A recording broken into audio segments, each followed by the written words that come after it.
ये वाक़या जो है 12 दिसंबर 2028 रात तकरीबन 11:15 बजे का है और उसके जो बाकी डिटेल्स है वो तो मैंने आपसे शेयर कर ली कि एफआईआर में कोताही वो ना करना, और इसकी जो प्रोग्रेस है अभी तक ज़ीरो है, नील बटन नील है, कोई किसी किस्म की कोई प्रोग्रेस नहीं है। और उसमें मुझे लग रहा है किसी किस्म की कोई दिलचस्पी भी ज़ाहिर नहीं की जा रही कि जिस तरह आपको लगे ना कि कोई अपनी कोशिश करे, तो उससे भी मैं बिल्कुल नाउम्मीद हूँ। आगे का लाएमल जिस तरह हमने आपको बताया, आगे का 3 दिन का हमारे जो सीनियर रहनुमा है YDA के, उन्होंने अल्टीमेटम दिया है कि इसमें किसी नतीजे पर पहुँचा जाए। 3 दिन के बाद जो है हम क्या करेंगे, OPDs का बॉयकॉट से स्टार्ट करेंगे और जो हमारा बॉयकॉट है उसका दायरा जो हम आगे फैलाएंगे अक्रॉस द पाकिस्तान। OPD के बाद जो हम जो हमारे इलेक्टिव सर्विसेज है, ऑपरेशन थिएटर वो बंद करेंगे, फिर इमरजेंसी बंद करेंगे मजबूरन जो है। डॉक्टर साहब आते हैं कि इसके अलावा दीगर दफ़ात शामिल अगर कर मुतालबा पूरा हो जाएगा? नहीं, दफ़ात शामिल करने से हमारा मतलब नहीं, मतलब हमारा जो मुल्ज़िमान हैं उनको गिरफ़्तार करना, लेकिन वो आज़ाद घूम रहे हैं, मुझे नहीं पता। मुझे यहाँ पे जाते हुए जिना जाते हुए हमला करे दोबारा, उनके इंटेंशंस क्या आते हैं? मुझे मारना था, मुझे किडनैप करना था, मुझे कोई वो नहीं। एक जो होता है कि एक ऐसी कैफियत में हूँ कि सर थोड़ा सा वाक़या, मेरी गाड़ी पार्क थी, CCTV फुटेज से मुझे ये पता चला कि ऐसा कोई वो नहीं था कि वो खड़े हुए थे और आके उनको लगा, नहीं, वो पहले से इंतज़ार में थे।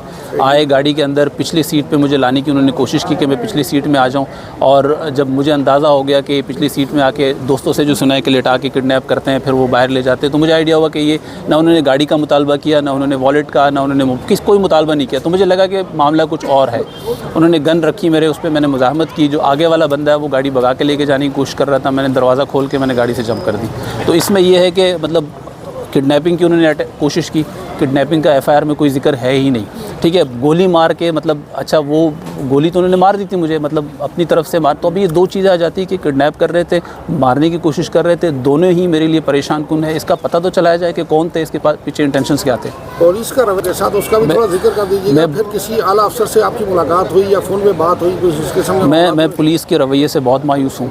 मैं गया और मेरी एक्सपेक्टेशंस ये थी, अपना तारुफ़ कराया कि डॉक्टर हूँ, उसके अलावा मैं SSU में पुलिस के लिए मेरी बहुत खिदमत है। SSU में मैं वॉलंटियरली क्लिनिक करता हूँ, जिना हॉस्पिटल में पुलिस के जो वो आते हैं, AO हॉस्पिटल में हम वो करते हैं। तो मुझे ये था, मैंने अपना तारुफ़ कराया, बहुत ही कैजुअल अपने उसमें वो थे। और एक तरह से जब मैं उनको अपनी बता रहा था, रुईदात सुना रहा था, तो वो हंस रहे थे उस पर कि ये तो झूठ बोल रहा है, ये तो कोई फ़िल्मी कहानी बता रहे हो। तो मैंने कहा सर, आप अगर मैं कोई फ़िल्मी कहानी बता रहा हूँ तो मुझे ही कम से कम गलत साबित कर दे कि मेरे उसके पीछे इंटेंशंस क्या होंगे। अगर आप उनको नहीं कर रहे तो मुझे तो बताया कि मैं क्यों झूठ बोलूँगा। CCTV फुटेज उसकी मौजूद है, मेडिको लीगल जो रिपोर्ट है वो मौजूद है, डॉक्टर्स की रिपोर्ट मौजूद है, और ये मेरा हाथ है, कोई भी अगर चैलेंज करे मैं भी आपको खोल के दिखा सकता हूँ उसके ज़ख्म। तो वो कुछ नहीं मेंशन किया उसमें। सर टोटल कितने की डकैती हुई है? टोटल अगर मैं उसकी बहुत कम वो लगाऊं कि लो एंड पे अगर लगाऊं तो कम से कम 80 से 90 लाख रुपए की डकैती हुई है। मुझे अभी तक जो मैं हालात देख रहा हूं, और उसमें तो मैं बिल्कुल नाउम्मीद हूं, मुझे कोई इंसाफ देखता हुआ नज़र नहीं आ रहा। लेकिन फिर भी मैं ये है कि जो कंसर्न जो सीनियर आला अहदेदारान है, ऑफिसर थे, उनसे मेरा यही मुतालबा है कि इसको सीरियस टेकअप किया जाए और जो लोग हैं उनको पकड़ा जाए, और जो मेरा नुकसान हुआ है, क्योंकि हम लोग इतने बहुत लो इनकम और उसमें वो कर रहे होते हैं, तो अपनी सारी ज़िंदगी की जमा पूंजी करके हम ये गाड़ी ख़रीद लेते हैं, और वो मतलब चंद सेकंड, चंद लम्हात में जो है वो गाड़ी वाड़ी सब कुछ लेके चले गए। अब उसको ज़ाहिर सी बात है बिल्ड करना, अगर मेरे रिटायरमेंट तक भी मुझे नहीं लगता कि वो गाड़ी में दोबारा ख़रीद पाऊँगा।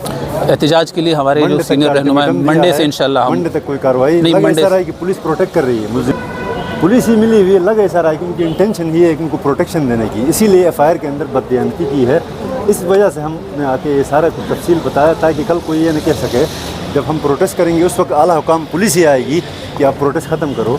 तो इसीलिए आपको बता दिया अभी टाइम है, मंडे तक नहीं होता है फिर हम इंशाल्लाह खुद से बाहर निकलेंगे।